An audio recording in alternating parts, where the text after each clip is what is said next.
আসসালামু আলাইকুম এভরিওয়ান, কি অবস্থা তোমাদের? আজকে হচ্ছে কি আমরা বাইনোমিয়াল এক্সপানশন নিয়ে কথা বলবো, অর্থাৎ বাংলায় যেটাকে বলা হয় দ্বিপদী বিস্তৃতি আর কি। ঠিক আছে, দ্বিপদী বিস্তৃতি নিয়ে কথা বলবো। তো প্রথমত আমি দ্বিপদী বিস্তৃতির ফর্মুলাগুলো নিয়ে একটু কথা বলতে চাই। ঠিক আছে, ফর্মুলা দ্বিপদী বিস্তৃতির মেনলি একটাই ফর্মুলা আছে। ঠিক আছে, কিন্তু এই ফর্মুলাগুলোকে দুইটা ভাগে ভাগ করছে আর কি। যেমন মানে দুইটা পর্যায়ে ভাগ করছে আর কি। ধরো এরকম যদি থাকে দ্বিপদী, মানে কয়টা পদ থাকবে? দুইটা পদ থাকবে, যে 1 + y to the power n। পাওয়ার সংখ্যাটা যে কোনো কিছু থাকতে পারে। ঠিক আছে, 5 থাকতে পারে, 10 থাকতে পারে, 15 থাকতে পারে, হোয়াট এভার।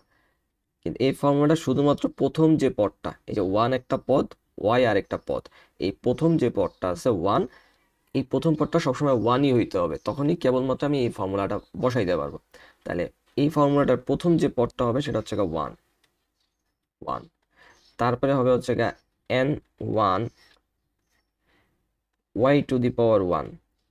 n1 এই জিনিসটা কি? এটাকে হচ্ছে আমাদের বলা হয় আর কি ক্যালকুলেটরের শিফট চাপ দেওয়া, যদি তুমি ভাগ চাপ দাও তাহলে চলে আসে, এটাকে বলা হয় কম্বিনেশন আর কি। ঠিক আছে, তো কেমনে বের করতে হয় সেটাও আমরা শিখাই দিব।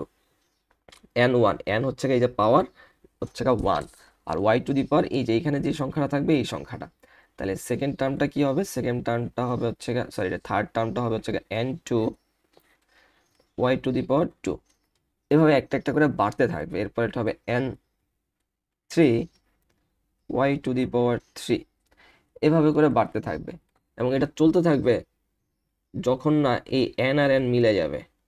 n y to the power n, অর্থাৎ n মানে যদি n এর ভ্যালুটা যদি 5 হয়, তাহলে একটা সময় তো এই যে 5 1 5 2 5 3 এমন করতে করতে তো 5 5 হবে, তাই না? যখন মিলে যাবে পাওয়ারে আর পাওয়ারে, তখনই এটা শেষ আর কি। ঠিক আছে, এই হচ্ছে আমার ফর্মুলাটা। এটা হচ্ছে একটা ফর্মুলা। আরেকটা যেটা ফর্মুলা আছে সেটা হচ্ছে x + y to the power n। এই ফর্মুলার বিশেষত্ব হচ্ছে গিয়ে এখানে প্রথম পদটা কি ছিল? 1 ছিল, আর এখানে প্রথম পদটা 1ও থাকতে পারে অথবা অন্য যে কোনো কিছু থাকতে পারে। ঠিক আছে, কিন্তু প্রথম পদ যদি 1 হয় তাহলে আমাকে এই ফর্মুলা ইউজ করতে হবে, আর যদি প্রথম পদ 1 ছাড়া বাকি অন্য কিছু হয় তাহলে এই ফর্মুলা, 1 থাকলেও আমি এই ফর্মুলা ইউজ করতে পারবো। ঠিক আছে, এই জন্য আমি শুরুতে বলছিলাম মেনলি মাত্র একটাই ফর্মুলা, মানে এই ফর্মুলাটা দিয়েই আমি সব করে ফেলতে পারি আর কি। তাও জাস্ট সহজ করার জন্য প্রথম পদটা যে 1, এটার জন্য আলাদা একটা ফর্মুলা বের করছে। তো এটার প্রথম পদটা হবে x to the power n। এই যে প্রথমটা পদ ছিল x টু দি পাওয়ার পাওয়ারটা চলে গেছে। তারপর হচ্ছে n1, n1 এর পরে x to the power n - 1 y to the power 1। n1, এই যে n1 এর কম্বিনেশনটা আমি বের করব। এই যে প্রথম যে টার্মটা আছে x, x এর উপর পাওয়ার যাবে এই দুইটার বিয়োগফল, অর্থাৎ n - 1, আর y এর উপরে পাওয়ার চলে যাবে নিচেরটা। পরেরটা কি হবে? পরেরটা হবে তাহলে n2 x টু দি পাওয়ার কি হবে? x টু দি পাওয়ার এই দুইটার বিয়োগফল হবে n - 2। y টু দি পাওয়ার কি হবে? এই যে 2টা হবে। এভাবে করে চলতে থাকবে। তাহলে পরের পরটা হবে n3 x to the power n - 3 y to the power 3। এভাবে করে এটা চলতে থাকবে। কতক্ষণ পর্যন্ত চলতে থাকবে?